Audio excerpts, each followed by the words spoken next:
तो मुझे लगता है कि अब हमने जो बात की राइट वर्सेस रिस्पॉन्सिबिलिटी की, ये क्लियर है। लीडर वो है जो रिस्पॉन्सिबिलिटी के बारे में बात करे, राइट के बारे में बात नहीं करे। अधिकार आम डिस्ट्रीब्यूटर का होता है, लीडरशिप लीडर का जो है जिम्मेदारी होती है। दूसरी बात जो है केयरलेस वर्सेस सेल्फ डिसिप्लिन। बहुत सारे लोग हैं जो केयरलेस हैं, मतलब एक दो दिन काम किए चल गए, ठीक है, एक दो बार मीटिंग दी, एक दो बार फोन रिसीव कर रहे हैं, उसके बाद सोए हुए हैं, फोन नहीं उठा रहे, कुछ भी नहीं कर रहे, दैट इज केयरलेस है। वो अपना मतलब वो ये केयरलेस आदमी कभी भी लीडर बन ही नहीं पाएगा, कभी नहीं बन पाएगा। लीडर वो बन पाएगा जो सेल्फ डिसिप्लिन में रहेगा।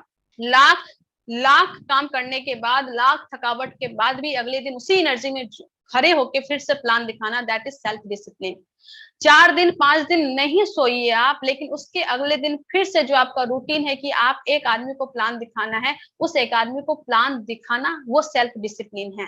रात को लेट से सोने के बावजूद भी अगले दिन आपको बुक पढ़ना है और वो बुक पढ़ने की आदत नहीं छोड़ना, वो सेल्फ डिसिप्लिन है। और वो सेल्फ डिसिप्लिन तब आती है जब आप चेंज नहीं, अपने आप को ट्रांसफॉर्म करते हैं। अब चेंज वर्सेस ट्रांसफॉर्म की थोड़ी सी बात करें तो एक लीडर जो होता है वो चेंज नहीं होता, वो ट्रांसफॉर्म होता है। अब इसको अच्छे से समझाती हूँ। अब मान लीजिए एक आम आदमी है, एक आम आदमी है, वो आम आदमी आया है, प्लान समझाए, और प्लान समझा के हम उसको बताएं कि भैया देखो यहाँ पे ये अचीवमेंट होती है, financial freedom, financial stability, health, देश दुनिया, सब कुछ उनको बताया। और बताने के बाद वो समझा, पहले वो जाना, जाने के बाद समझा, अंडरस्टैंड किया, अंडरस्टैंड के बाद उसने इंप्लीमेंट करना स्टार्ट किया, मतलब कि उसने काम करना स्टार्ट किया, प्लान दिखाना स्टार्ट किया। और प्लान दिखाने के बाद भी एक दिन दिखाया जा रहा, और 7 बार रिजेक्शन मिलने के बाद वो छोड़ दिया बिजनेस को, उसने छोड़ दिया और बोला कि मैं नहीं करूंगा। तो क्या हुआ, उसने बदलाव तो किया था, अपने आप को जाना था, पहले प्लान को समझा था, फिर प्लान दिखाना स्टार्ट भी किया, मतलब उसने दिनचर्या को बदला तो था ना, अपने आप को बदला था ना, वो प्लान दिखाना स्टार्ट किया था। लेकिन क्या हुआ, कुछ दिन के बाद वो छोड़ दिया, मतलब वो फिर reverse to back to normal life, back to अपना लाइफ चला गया। फिर से अगर वो किराना दुकान है तो किराना दुकान में बैठ गया, फिर से अगर वो वकील है तो वकालत करने लगा, फिर से स्टूडेंट है तो अपना कॉलेज जाने लगा और आपका फोन उठाना छोड़ दिया, हाउस वाइफ है तो अपना फिर से रोटी बनाने लगी और आपका फोन उठाना छोड़ दी। तो उसने छोड़ दिया, बेसिकली उसमें बदलाव हुआ था, चेंज हुआ था, पर वो ट्रांसफॉर्म नहीं हुआ था। चेंज जो है वो अगर आप किसी को पर किसी को अगर ट्रांसफॉर्म अगर आप कर देंगे तो वो कभी बैक जाएगा ही नहीं जाएगा। इसको मैं और अच्छे से समझाती हूँ। देखिए चेंज और ट्रांसफॉर्म में क्या अंतर है। बेसिकली होता क्या है, हम किसी को प्लान दिखाते हैं और प्लान दिखाने के बाद वो प्लान जानता है, और प्लान जानने के बाद वो उसको समझता है और उसको समझ के बोलता है कि यार सही तो बोल रहा है कि ऐसा ऐसा हो सकता है, और उसके बाद वो इम्प्लीमेंट करना स्टार्ट करता है, प्लान दिखाता है, जगह जगह जाता है, सेमिनार में जाता है, जूम मीटिंग अटेंड करता है। पर धीरे धीरे वो टिक नहीं पाता है, रिजेक्शन को, ऑब्जेक्शन को फेस करने के बाद वो फिर क्विट कर जाता है, बिजनेस करना छोड़ देता है। मतलब क्या हुआ, वो बैक टू वही चला गया, वो बैक टू नॉर्मल लाइफ ही चला गया, और नॉर्मल लाइफ में जाके वो करने लगा। उसको जो भी तकलीफ थी उसी तकलीफ में बोला कि ठीक है ये तकलीफ चलेगा, कोई दिक्कत नहीं। तो लेकिन हमें इस तरीके से नहीं लेके जाना होगा। ये जो है ये होता है चेंज, ये है चेंज। लेकिन अगर ट्रांसफॉर्म किसी को करना है तो कैसे करना होगा, पहले उसको बताना होगा, उसको पता चला, फिर वो अंडरस्टैंड किया, अंडरस्टैंड करने के बाद इंप्लीमेंट नहीं करना है डायरेक्ट, इंप्लीमेंट करने से पहले एक चीज करना है, वो होता है रियलाइजेशन। रियलाइजेशन का मतलब क्या हुआ कि क्या आपको वो नॉर्मल लाइफ से डर लग रहा है कि नहीं लग रहा है। आप अगर ड्यूटी कर रहे हैं 18 घंटा 14 घंटे की, अगर आपके मन में ये आता है कि आज से हम छोड़ दिए तो हमको वही 14 घंटे की ड्यूटी 50 साल करनी पड़ रही है, ये सोच के डर लग रहा है कि नहीं डर लग रहा है। अगर ये डर लग रहा है, आपको रियलाइज हो रहा है, तो कभी आप आरसीएम नहीं छोड़ेंगे। लेकिन लोगों को ये रियलाइज ही नहीं हो रहा है। अगर आप एक किराना दुकान में बैठे हुए हैं और किराना दुकान अगर आप कर रहे हैं, तो आपको ये रियलाइज हो रहा है कि नहीं हो रहा है कि अगर आप आरसीएम को छोड़ दे तो जिंदगी भर उसी 4 दीवारी में बैठ के आपको जिंदगी गुजारनी पड़ेगी, और कभी भी आप उस काल कोठरी से नहीं निकल पाएंगे, कभी भी आप उस 4 दीवारी से नहीं निकल पाएंगे, कभी भी आप फाइनेंशियल फ्रीडम को अचीव नहीं कर पाएंगे, कभी भी आपका नाम जो है आपके इलाके से बाहर नहीं जा पाएगा, कभी भी आप एकदम टाइम फ्रीडम को एंजॉय नहीं कर पाएंगे। ये वाला रियलाइजेशन है कि नहीं आप में, और ये रियलाइजेशन जब तक नहीं आएगा तब तक आप उस चीज को इंप्लीमेंट नहीं कर पाएंगे, और आपका वही होता जाएगा, आएंगे प्लान दिखाएंगे, फिर back to normal life, back to normal life. मतलब कि आपने बस चेंज किया अपने आप को बस चेंज किया, अपने आप को ट्रांसफॉर्म नहीं किया। और जो ट्रांसफॉर्म होता है वो बैक नहीं जाता नॉर्मल लाइफ में, वो वहीं पे रहेगा। आप कितना भी कुछ कर लीजिए, आप आरसीएम को नहीं छोड़ सकते। और ये रियलाइजेशन मुझ में आया है।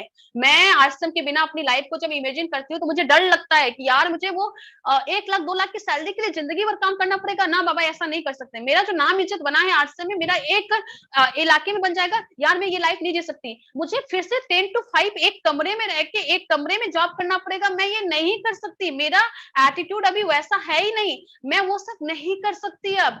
और वो सोच के जब मुझे डर लगता है, ये रियलाइजेशन है कि मुझे आरसीएम ही करना है, मुझे आरसीएम अपने टीम के लिए करना है। क्योंकि जो लोगों को मैं लेके आई हूँ, अगर मैं कुछ भी थोड़ा सा भी रिलैक्स करने लगी तो उसका क्या होगा।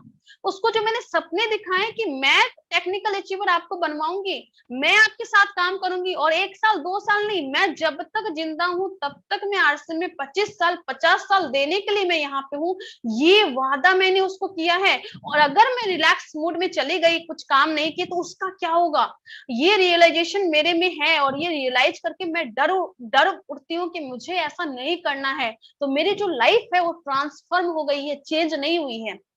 और यही अंतर है कि जो हम नहीं समझ पाते हैं, हमें लगता है कि आरसीएम ने तो मुझे चेंज कर दिया। अगर चेंज किया है तो मतलब बैक टू आप नॉर्मल लाइफ जा सकते हैं, फिर से जॉब में जा सकते हैं, फिर से आरसीएम को छोड़ सकते हैं, फिर से खाना बनाने में लग जाएंगे, आरसीएम को लेकर प्लानिंग नहीं करेंगे।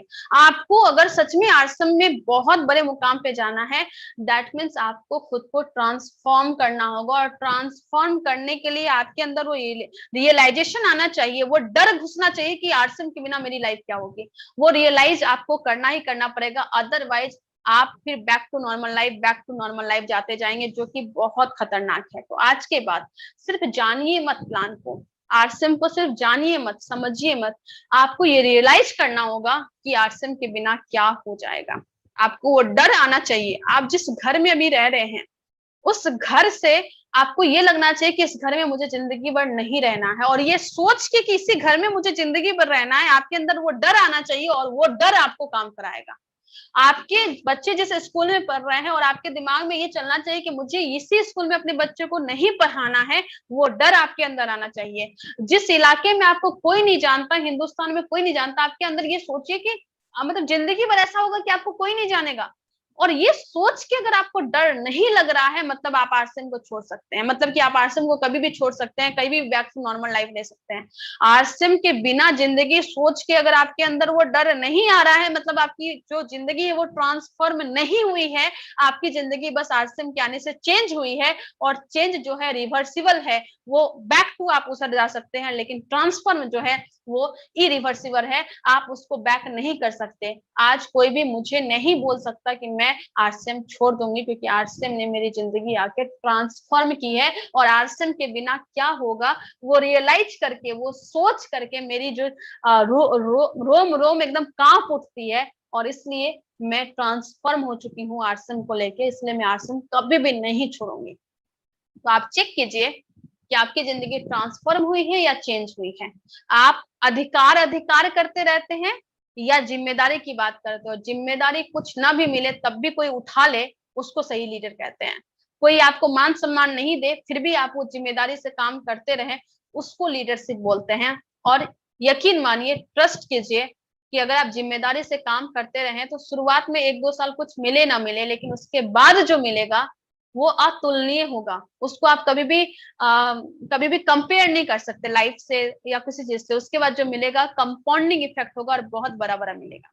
तो जो सही लीडर होता है, वो लीडर जो है वो मिशन पे काम करता है। और कहते हैं कि जो लीडर होता है वो कमीशन के लिए नहीं, वो मिशन के लिए काम करता है। और मिशन जो है छोटा मोटा नहीं होना चाहिए, वो मिशन बहुत ही बड़ा होना चाहिए। उस मिशन पे आपको काम करना, और मिशन जो होना चाहिए वो ना सिर्फ खुद डायमंड बनने की, बल्कि दूसरों को डायमंड बनवाने की होनी